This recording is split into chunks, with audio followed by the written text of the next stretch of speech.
walked into the Netflix office this morning. They got these giant wall-sized TVs, and Gabe's keys are floating across them. And we never could have imagined 15 years ago when we started the comic that that those designs would be leaping onto TV, and they're great and they're so iconic. It's such a and the concept was there when we started working in the comic. We had the idea of making all the plausible elements of the story as plausible as possible. So when Joe started sending me the concept for the key, I designed them as if they were actually an industrial design problem. So I got this millimetric gridded paper in which I designed each of the keys in a scale like 5:1 to be able to draw all the details as if could be sent as a blueprint for the keys actually to be made. And then a couple of years later, when we were doing the comic, Easy Skelton from Skelton Cruise Studios started offering us making the props of the keys based on the comic designs, and then they came to life. And so the idea of making this real objects that could exist in the world, I think in a way helped a lot for people to feel that this magic was possible. And also there's a very powerful thing in these small icons that you can handle and be like the secret openers of special skills and abilities that let you discover something about yourself, that I think it's incredibly engaging as a storytelling tool.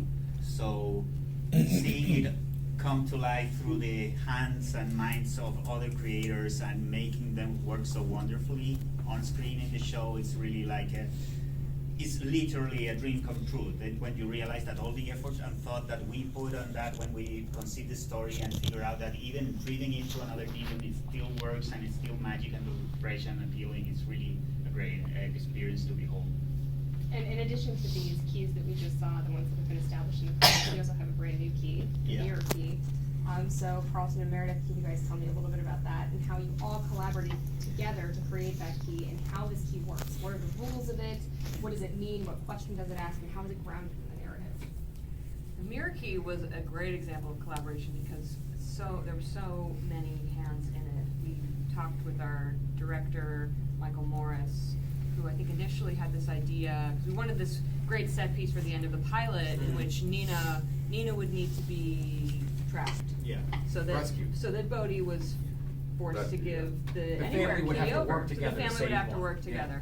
So we were talking with Michael Morris, and he pitched this idea of what if there is a key that goes into a mirror and you enter a mirror and you get trapped in there. And so we loved that, but we wanted to build it out, and we took it to the writer's room, and our writer's room is just fantastic. And they came up with this concept of, this idea that a version of yourself would beckon you into the mirror, and you would sort of be compelled to follow it. And then when you got inside this space, that you would be immediately disoriented, and there would be different versions of yourself. And that the more you tried to get out of this space, the more it would actually lock you in, until you were trapped there.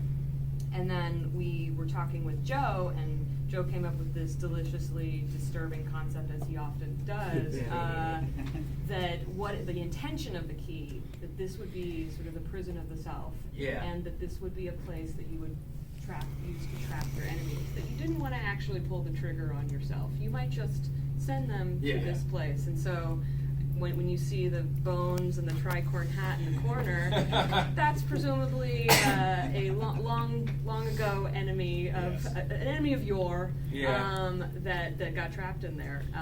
And this idea that the family would have to work together in order to save themselves. And in particular, we have this theme throughout Locke and Key of the fact that adults and kids don't see the world in the same way and aren't communicating to each other about the things that are going on. And if they could only communicate that and get on the same page, that life would be better.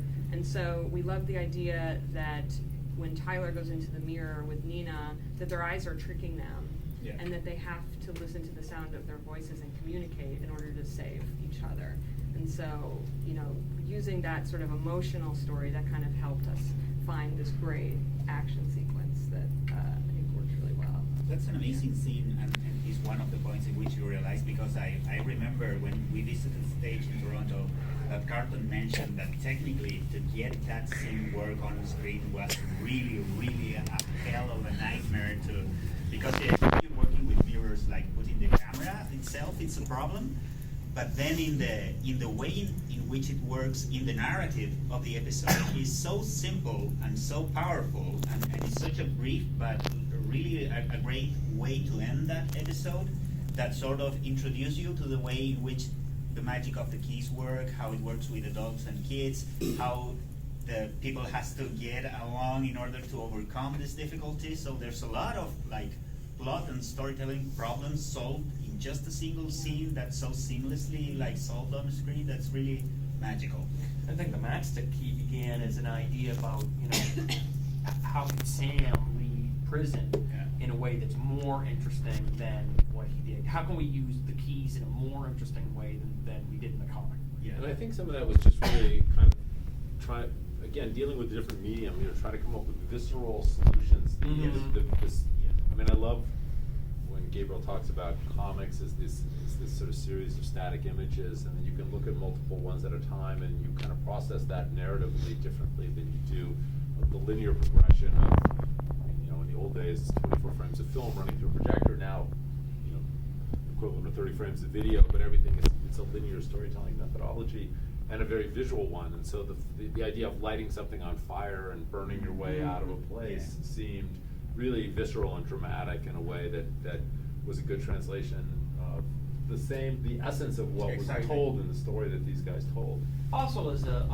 filmmaking tool, I read a thing where David Mamet said it's important to have at least one car explode in every TV series or movie because the crew really likes to watch stuff blow up. That it's sort of a bonding thing. So The problem is that you used to actually blow them up. Now you do it with visual effects. I know. We didn't even light that house on fire. In the old days, you'd actually light the house on fire. Yeah. You'd build a model of it, or you'd find an old house and you'd light it on fire. In addition to explosions, you guys also have some exciting cameos in this series.